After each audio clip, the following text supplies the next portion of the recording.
નમસ્કાર મિત્રો, અમારી YouTube ચેનલમાં તમારું સ્વાગત છે। તો મિત્રો, તમે પણ જો સરકારી ભરતીની તૈયારી કરતા હોય અને રોજબરોજની સરકારી ભરતીની અપડેટ્સ મેળવવા માંગતા હોય તો આ ચેનલને તમે સબસ્ક્રાઇબ કરી બેલ આઇકન પ્રેસ કરી નોટિફિકેશન ઓન કરી દેજો। આટલું કરવાથી મિત્રો સરકારી ભરતીની કોઈ પણ જે નવી અપડેટ આવશે તે સૌથી પહેલા તમારા સુધી પહોંચી જશે। તો ચાલો આપણે આજની અપડેટ જોઈએ। તો અહીં તમે સ્ક્રીન ઉપર જોઈ શકો છો, ગુજરાત રાજ્ય માર્ગ વાહન વ્યવહાર નિગમ એટલે કે GSRTC દ્વારા વર્ગ 3ની સીધી ભરતી માટેની લાયકાતમાં મહત્વનો ફેરફાર કરવામાં આવ્યો છે।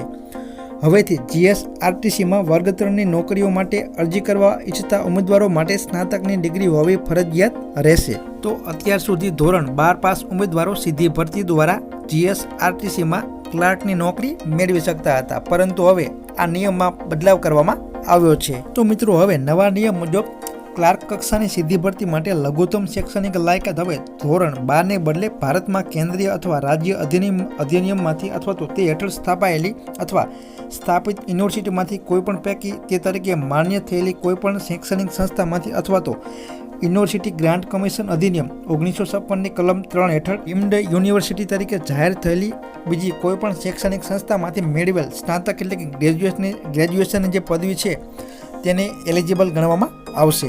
તો મિત્રો, આ હતી આજની અપડેટ। આવી જ માહિતી માટે અમારી YouTube ચેનલ સાથે જોડાયેલા રહો। જય હિન્દ, જય ભારત।